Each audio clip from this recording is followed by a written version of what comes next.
একদম আপনি বলছিলেন টেনশনের কথা বলছিলেন, আমি বলছি টেনশন নয়, লাইভ থ্রেট আছে। তার কারণ আমি বলছি কলকাতায় একটা জায়গাতে এই যে ম্যাপিংয়ের কাজ হচ্ছিল এতদিন জানেন নিশ্চয়ই, ম্যাপিং করতে গিয়ে দেখলো একজন বিএলও যে সেই এলাকাতে 2002 সালে যে ভোটার লিস্টে যে নাম ছিল এখন 96% লোককে খুঁজে পাওয়া যাচ্ছে না। 96% মানে আমি কলকাতার কথা বলছি, আমি গ্রামের কথা বলছি না, কিন্তু 4% ম্যাপিং হয়েছে শুধু না, তিনি ম্যাপিং এ কমপ্লিট করেননি তো, তিনি ইআরওকে রিপোর্ট করে দিয়েছেন যে আমি কি করব আপনি আগে ইনস্ট্রাকশন দিন। আমরাও তাই বলেছি যে আপনি নিজের থেকে সিদ্ধান্ত নিয়ে কিন্তু সাবমিট করবেন না, কারণ আপনাকে ভেরিফাই করে দিতে হবে, আর সিগনেচার যেহেতু আপনার থাকছে আপনাকেই কিন্তু ইলেকশন কমিশন ধরবে। আপনি আগে ইআরওকে লিখিতভাবে জানান, ইআরও ইনস্ট্রাকশন আর কি তারা কিন্তু ফোন করে বিরক্ত করবে, তাই না? সেই জন্য বিএলওটা ওয়েবসাইট ওই নাম্বারটা ওয়েবসাইটে না দিয়ে লোকাল যারা বিএলএ হিসাবে নিযুক্ত হবেন তাদের কাছে শেয়ার করলে সুবিধা হতো আমার যতটুকু ধারণা। শাসক দলের বিএলএও যদি মানে বদমাইশি করার ইচ্ছা থাকে তো যেকোনোভাবে হতে পারে। আমি বলছি দুটো ভালো দিকে আছে, খারাপ দিকে আছে। তো মোটামুটি বিষয়টা হচ্ছে যে বিএলও যারা আছেন আর কি তাদের নাম্বারটা এলাকার সবার কাছে থাকা উচিত বলে আমরা মনে করি। এটা আমাদের মানে এতে আপত্তির কোনো বিষয় নেই। আচ্ছা, আপনারা কি এখনো মানে টেনশন হচ্ছে, মানে কি অবস্থায় দাঁড়িয়ে রয়েছে এই বুথ লেভেল অফিসার? মানে আমি বাংলার মানুষকে বলছি যে বিএলও এই শব্দটা একটা সময় বিএলআরওটা খুব চেনা একটা শব্দ ছিল, এখন বিএলওটা একটা খুব চেনা শব্দতে পরিণত হয়ে যাচ্ছে এই 2025 সালে। ঘটনাক্রমে দেখুন 2002 সালেও এসআইআর হয়েছিল। আচ্ছা, তখন কিন্তু বিএলও এই যে এসআইআর কি হয়েছিল? বামপন্থীরা বলছেন এসআইআর তো হয়নি। না, কে বলছেন আমি জানি না, আমি ওই বিতর্কে যেতে চাইছি না। তো বিষয়টা হচ্ছে যে তখনও বিএলও ছিলেন এবং 2002 সালের পর থেকে প্রত্যেক বছরই কিন্তু বিএলও অ্যাপয়েন্টেড হন। প্রতি বছরই কিন্তু তারা কাজটা, বিএলওদের মূল কাজটা কি? মূল কাজটা হচ্ছে যে ভোটার তালিকাতে যে এই যে কন্টিনিউয়াস যে রিভিশনটা হয় আর কি, সেই রিভিশনের কাজটা তারা করেন এবং থ্রু আউট দ্য ইয়ার এটা হয়।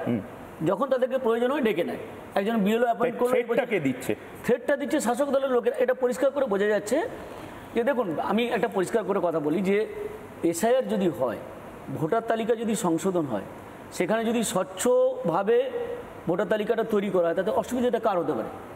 কোনো গণতন্ত্রে বিশ্বাস করে যে রাজনৈতিক দল তাদের তো অসুবিধা হওয়ার কথা নয়। এবার কারো অসুবিধা হচ্ছে এটা বোঝা যাচ্ছে তাদের বক্তব্যের মধ্য দিয়ে।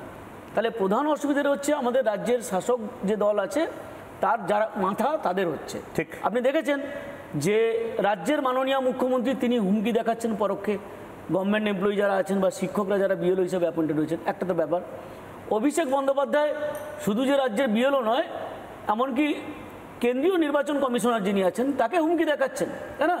তাকে কবর থেকে খুঁড়ে বের করে নিয়ে আসার কথা বলছেন তিনি। তো এই অবস্থায় কি বিএলওরা কাজ করতে পারবে? খুব ফ্র্যাঙ্কলি আমাকে বলুন। একদম আপনি বলছিলেন টেনশনের কথা বলছিলেন, আমি বলছি টেনশন নয়, লাইভ থ্রেট আছে।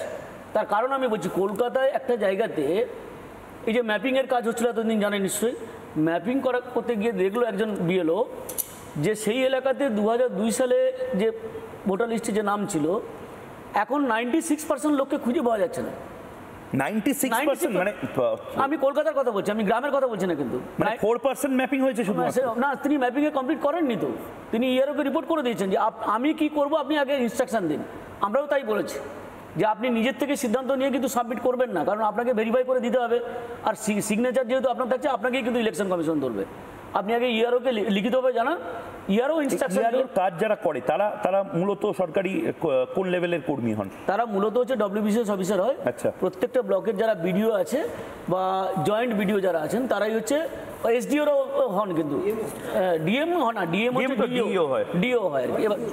এবার আমি যেটা বলছি শুনুন, এই যে গতকালই দেখেছেন যে বিএলওরা গিয়ে ইলেকশন কমিশনে কমপ্লেন করেছে 50 জন ইআরওর নামে। আমরা প্রথম দিন যেদিন ইলেকশন কমিশনে আমরা ডেপুটেশন দিতে গেছিলাম সেদিন আমরা কিন্তু বলে এসেছিলাম যে ইআরওরা কিন্তু বিএলওদের হিন্টস দিচ্ছেন মৌখিকভাবে যে আপনারা অ্যাডজাস্ট করে নিন, যেখানে যেখানে যা আসছে থ্রেট, যা ভয় দেখানো হচ্ছে, হুমকি, বেআইনি কাজ করার কথা বলা হচ্ছে, সেগুলোর সঙ্গে আপনারা কম্প্রোমাইজ করুন। এটা কিন্তু অলিখিতভাবে বলছে। আমি ঠিক এই জায়গাতে আমি নানা ধরনের কন্টেন্ট দেখার জন্য লাইক করুন, শেয়ার করুন আমাদের ফেসবুক পেজ, সাবস্ক্রাইব করুন আমাদের ইউটিউব চ্যানেল। পাশাপাশি অন্যান্য ব্রেকিং নিউজের জন্য অবশ্যই চোখ রাখুন রিপাবলিক বাংলায়।